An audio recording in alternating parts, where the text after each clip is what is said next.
आज की क्लास में हम बात करने वाले हैं फाइल और फोल्डर्स के बारे में। तो आज हम देखेंगे कि फाइल और फोल्डर्स कैसे क्रिएट किए जाते हैं, डिलीट कैसे किए जाते हैं, रीनेम और कॉपी और मूव कैसे किए जाते हैं, और साथ ही साथ हम देखने वाले हैं रिसाइकिल बिन के बारे में। तो सबसे पहले मैं आपको फ़ोल्डर्स को कॉपी और मूव करना मैं बता देता हूँ। तो फाइल को कैसे क्रिएट किया जाता है वो मैं आपको बता देता हूँ। तो फाइल को क्रिएट करने के लिए सबसे पहले आप ये देखिए कि आपको फ़ाइल किस तरह की क्रिएट करनी है। जिस तरह की फ़ाइल आपको क्रिएट करनी है उस तरह का आपको सॉफ्टवेयर चाहिए। जैसे मैं वर्ड प्रोसेसिंग फ़ाइल बनाना चाह रहा हूँ, तो यहाँ पे जैसे आप नोटपैड है तो मैं नोटपैड यूज़ कर लेता हूँ। तो मैंने यहाँ पे नोटपैड यूज़ किया।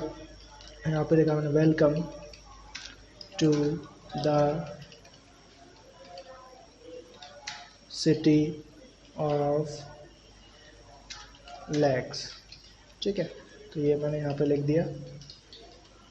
और उसके बाद इसको फाइल को सेव कर देता हूँ। तो पहली शॉर्टकट की बताया तो आप लोग Ctrl+S फाइल को सेव करने के लिए होती है। तो कंट्रोल के साथ आप S प्रेस करेंगे तो फाइल सेव हो जाएगी। यहाँ पे जैसे मैं डेस्कटॉप इसकी लोकेशन ले लेता हूँ, उसका नाम रख देता हूँ वर्ड। आप चाहें तो जो भी नाम रखना चाहे वो रख सकते हैं।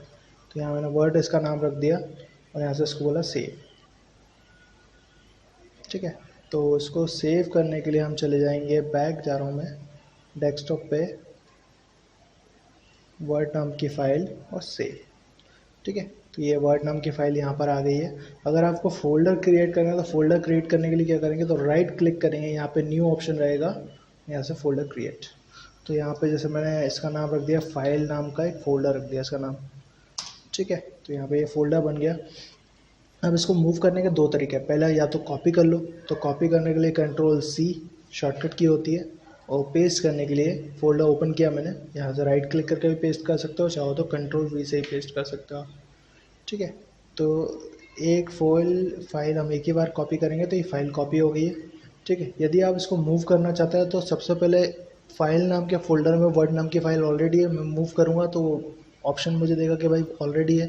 तो मैं क्या करता हूँ, इसको रीनेम कर देता हूँ। रीनेम करने के लिए क्या करना पड़ेगा, यहाँ से राइट क्लिक करें और यहाँ से बोलिए रीनेम, ठीक है। तो रीनेम कर दिया, तो मैंने इसको नाम दे दिया Word2 नाम दे दिया, ठीक, Word2 नाम दे दिया। अब इसको मूव करने के लिए शॉर्टकट की हम जैसे चाहते हैं कि ये बाहर ना रहे तो मूव करना हो गया, कि एक जगह से रखना दूसरी जगह पर रखना। तो मैंने क्या करा, Ctrl+X कर लिया, इसको कट कर लिया, यहाँ पे कट करा और यहाँ से मैंने इसको कर दिया पेस्ट। तो ये पेस्ट हो जाएगी, यानी कि यहाँ से हटकर यहाँ फ़ोल्डर में आ गई है और यहाँ से हट गई। तो ये तो सिंपल ही ये काम हो गया। अब इसके बाद मैं बताता हूँ कि इसको डिलीट कैसे किया जाता है। तो कंट्रोल के साथ इसको डिलीट करने के लिए होती है अल्टर के साथ, कंट्रोल के साथ डी। जैसे आप कंट्रोल के साथ डी करोगे फाइल डिलीट हो जाएगी। अगर आपको फ़ोल्डर डिलीट करना है तो फ़ोल्डर डिलीट करने, जैसे फ़ोल्डर डिलीट करना है तो राइट क्लिक करके भी डिलीट कर सकते हो, चाहो तो शॉर्टकट की से भी डिलीट कर सकते हो। कंट्रोल के साथ डी, डिलीट, यस कर दिया, डिलीट हो जाएगा, ठीक है।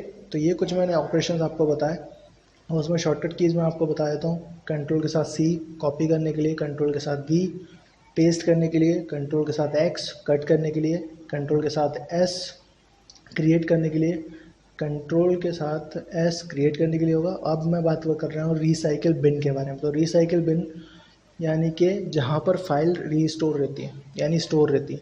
कहने का मतलब यह है कि अगर आप अपने सिस्टम से फाइल को डिलीट कर भी देते हैं तो आपको यहाँ पर फाइल देखने को मिल जाएगी, जैसे ये रही, ठीक है। तो यहाँ पे कुछ फाइल है, जैसे फ़ोल्डर है फाइल नाम का, Word2 नाम की फ़ाइल है, ठीक है। ऑटो रिकवरी नाम की एक फ़ाइल मेरे पास सेव है। तो यहाँ से अगर आप जिसको रिकवर करना चाहो रिकवर भी कर सकते हो, ठीक है। और अगर यहाँ से इसको हटाना चाहो तो हटा भी सकते हो। अब रिसाइकिल बिन एक ऐसी जगह होती है कि जैसे अगर हम हार्ड डिस्क से या कंप्यूटर से फ़ाइल को डिलीट कर देते हैं तो वो आपको मिलाएगी रिसाइकिल बिन में। तो रिसाइकिल बिन से रिस्टोर करने के लिए आपको करना क्या होता है, राइट क्लिक करें, यहाँ से बोले रिस्टोर, तो वापस अपनी जगह पे चली जाएगी।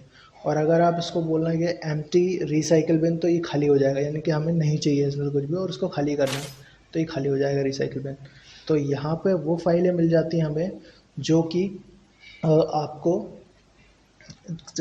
कंप्यूटर से आपने डिलीट की हुई होती है, ठीक है। अब रिसाइकिल बिन है ना, सब में होता है, सब विंडोज़ में होता है, ठीक है। तो रिसाइकिल बिन से आप आराम से फाइल रिकवर भी कर सकते हो और उन्हें डिलीट भी कर सकते हो, ठीक है। तो ये मैंने आपको अभी तक ये बता दिया कि इसके द्वारा हम क्या क्या चीज़ें कर सकते हैं, ठीक है। तो नेक्स्ट क्लास में मैं आपको इसके